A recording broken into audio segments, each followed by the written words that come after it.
பிரியமானவர்களே, இயேசு கிறிஸ்துவின் நாமத்தில் உங்களுக்கு என் அன்பின் வாழ்த்துக்கள். எப்படி இருக்கீங்க? நல்லா இருக்கீங்களா? ஆண்டவர் இந்த நாள்ல உங்களோட பேசி உங்களுக்கு ஒரு அற்புதம் செய்ய விரும்பி தான் உங்களை சந்தித்து கொண்டிருக்கிறார். என்ன உங்களுக்கு ஏதோ ஒரு பிரச்சனை, என்ன பண்ண தெரியாம கலங்கி கொண்டிருக்கிறீங்க, ஒன்னும் பயப்படாதங்க. இயேசு உங்களுக்கு அற்புதம் செய்ய போகிறார். முதல்ல இந்த இடம் பார்த்து அழகா இருக்குதா? ஒரு கடல் தெரியுதா?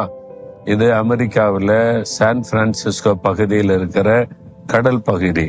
இது பசிபிக் ஓஷன், பசிபிக் மகா சமுத்திரம்னு சொல்லுவோம்ல, அது நல்ல சில்லுக்கும் தண்ணி எல்லாமே குளிர்ந்த காற்று அடித்து கொண்டே இருக்கிறது. ரொம்ப அழகான ஒரு இடம் இது. அங்கிருந்து கொண்டு உங்களோட பேசுவது எனக்கு சந்தோஷம். சரி, ஆண்டவர் இன்னைக்கு என்ன வார்த்தை உங்களுக்கு சொல்றாரு தெரியுமா? எரேமியா 15ஆம் அதிகாரம் 20வது வசனம், உன்னை ரட்சிப்பதற்காகவும் உன்னை தப்புவிப்பதற்காகவும் நான் உன்னுடனே கூட இருக்கிறேன் என்று சொல்றார். என் மகனே மகளே, ஒன்னும் பயப்படாத, நான் உன்னோட கூட இருக்கிறேன் என்று ஆண்டவர் சொல்றார்.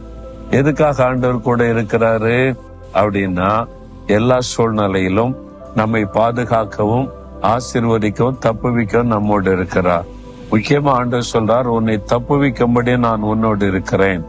ஏதோ ஒரு ஆபத்து, அதுல இருந்து எப்படி வெளியே வருவதுன்னு தெரியல, ஒரு ஆபத்தான சூழ்நிலை காணப்படுகிறது, இதுல இருந்து நான் தப்பித்துக் கொள்ளுவேனா என்கிற பயம் கூட உங்களுக்கு காணப்படலாம். பொல்லாத மனிதர்களால் உண்டாகிற ஆபத்து, பொல்லாத ஆவிகளால் உண்டாகிற ஆபத்து, இப்படி ஏதோ ஒரு ஆபத்தான சூழ்நிலையில கலங்கி கொண்டிருக்கிறீங்களா? நான் உங்களை தப்புவிக்கும்படி உங்களோடு இருக்கிறேன் என்று வானத்தையும் பூமியை உண்டாக்குற ஆண்டவர் சொல்லுகிறார். ஒரு சமயம் ஒரு தேவனுடைய ஊழியக்காரர், அவர் ஆண்டவருடைய ஊழியத்தை செய்தது நிமித்தமாக ஒரு பொது உடைமை கட்சி ஒரு தேசத்தை ஆட்கொண்டாரு. அவங்க இந்த தேசத்தை ஆட்கொண்டு தங்களுடைய கட்டுப்பாட்டுகள் கொண்டு வந்த போது கிறிஸ்தவர்களை வேட்டையாடினார்கள்.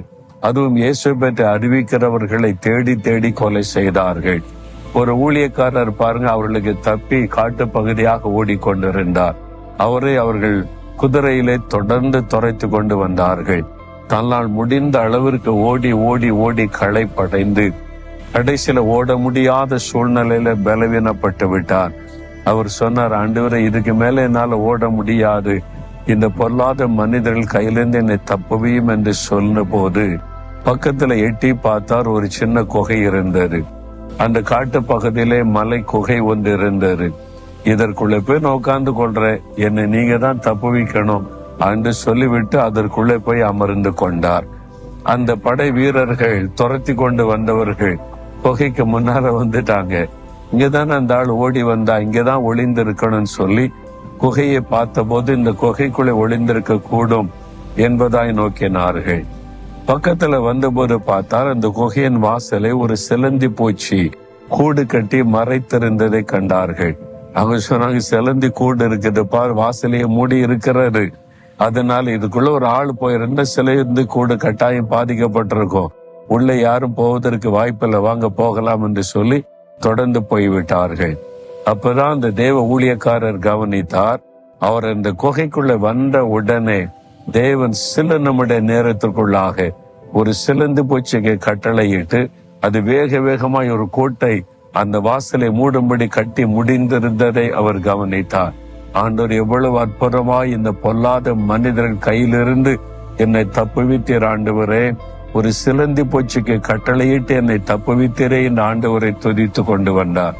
பிரியமானவர்களே, உங்களை தப்புவிக்க தேவன் ஒரு சிலந்தி பூச்சிக்கு கட்டளையிட முடியும், ஒரு பறவைக்கு மிருகத்து கூட கட்டளையிட முடியும், ஆண்டவர் ஒரு மனிதனுக்கு கட்டளையிட முடியும். எதுவாயிருக்கட்டும், உங்களை தப்புவிக்க வேண்டிய பொறுப்பு ஆண்டவருடையது. இந்த இக்கட்டிலிருந்து, நெருக்கத்திலிருந்து, இந்த வேதனையிலிருந்து ஆண்டவர் உங்களை தப்புவிப்பார். பயப்படாதுங்க. விசுவாசத்தோடு சொல்லுங்க, என்னை தப்புவிக்க நீர் என்னோடு இருக்கிறீர் ஆண்டவரே, என்னை தப்புவிப்பீர், நான் விசுவாசிக்கிறேன் மட்டும் சொல்லுங்க. கரம் வைத்து சொல்லுங்க, ஆண்டவரே இயேசுவே, என்னை தப்புவிக்கும்படி என்னோட கூட இருக்கிறீர், இந்த இக்கட்டான சூழ்நிலையில் என்னை தப்புவிப்பீர், நான் விசுவாசிக்கிறேன். இயேசு கிறிஸ்துவின் நாமத்தில் ஆமேன், ஆமேன்.